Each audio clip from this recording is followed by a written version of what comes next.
And for tonight's news, Angela Malaspina, a story of leadership, a recent college graduate who truly believes this is the beginning of anything she wants. When asked how she best describes her leadership, she compares herself to Buzz Lightyear from her favorite scene in Pixar's Toy Story 2. Buzz, can we slow down? May I remind you that some of us are carrying over $6 in change? Losing health units. Must stressed. Is everyone present and accounted for? Not quite everyone. Who's behind? Mine.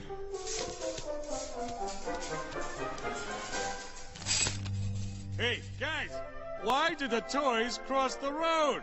Not now, Ham. Oh, I love riddles. Why? To get to the chicken on the other side! Yippee! Chicken!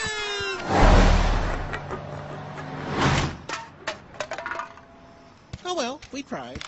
We'll have to cross. You're not turning me into a mashed potato. I may not be a smart dog, but I know what roadkill is.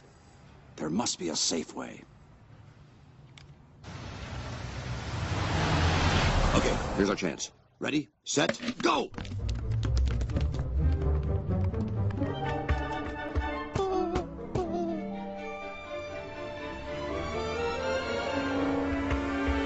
Drop!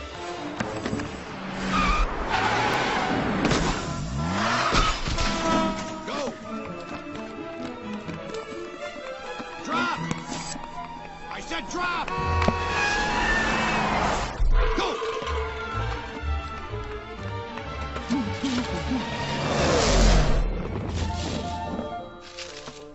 Drop!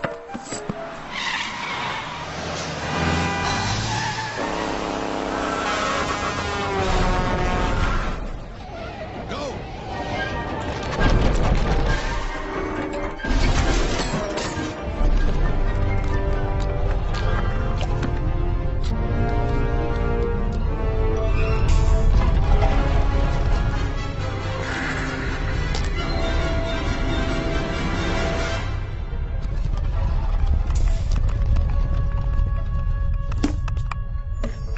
Ah, that went well.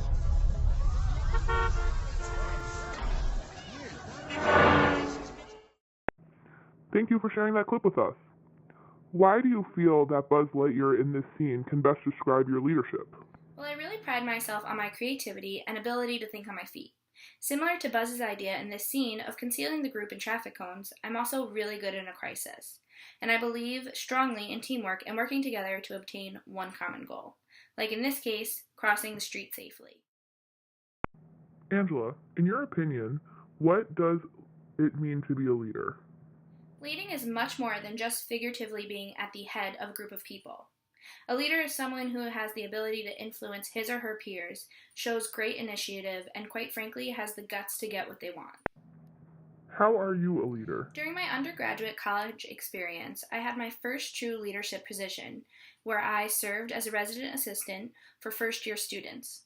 I enjoyed many aspects of this role, however, my favorite part of the role of being an RA was mentoring and coaching my residents.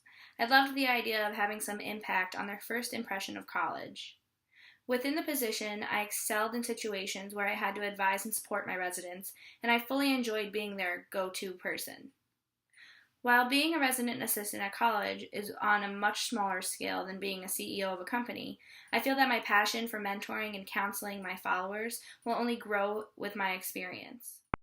And what leadership skills do you use? My strongest leadership skills and the leadership skills that I use include my interpersonal skills and my emphasis on recognition and reward. I enjoy talking to people and making them feel comfortable. I often use first names frequently when addressing people because I think it's important to make any conversation personable. I look forward to the challenge of gaining the attention and trust of people I just meet and the people around me.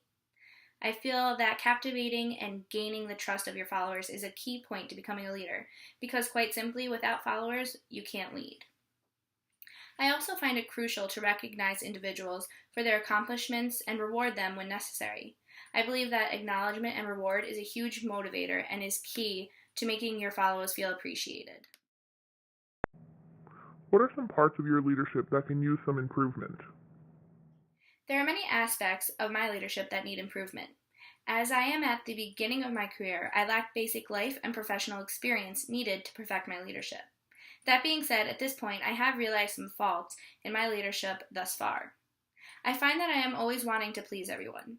I look for approval and others' opinions of me. Needless to say, I carry others' opinions of me with a great deal of importance. This hinders my ability to be a great leader because I find it difficult sometimes to find criticism constructive.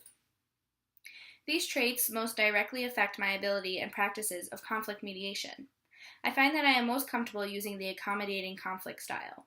When faced with conflict, I tend to resolve and dispute the situation by giving in to the other party's needs.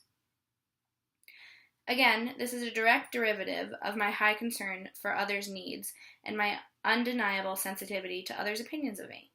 It is clear that this is not the most effective way of leading, and it's something I am definitely working on. What would you say is your defined leadership style? I would say that my leadership style is congruent to the consult group style. I love collaborating with others to get the best solution to a problem. I feel that a handful of ideas smushed together makes much more sense than just one brain working alone. What is your behavior leadership style?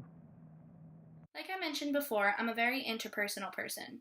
I would say that my leadership is relationship-oriented. I believe that being friendly, of course, in an appropriate manner, to your peers and your followers goes a long way. Thank you so much for talking with us today.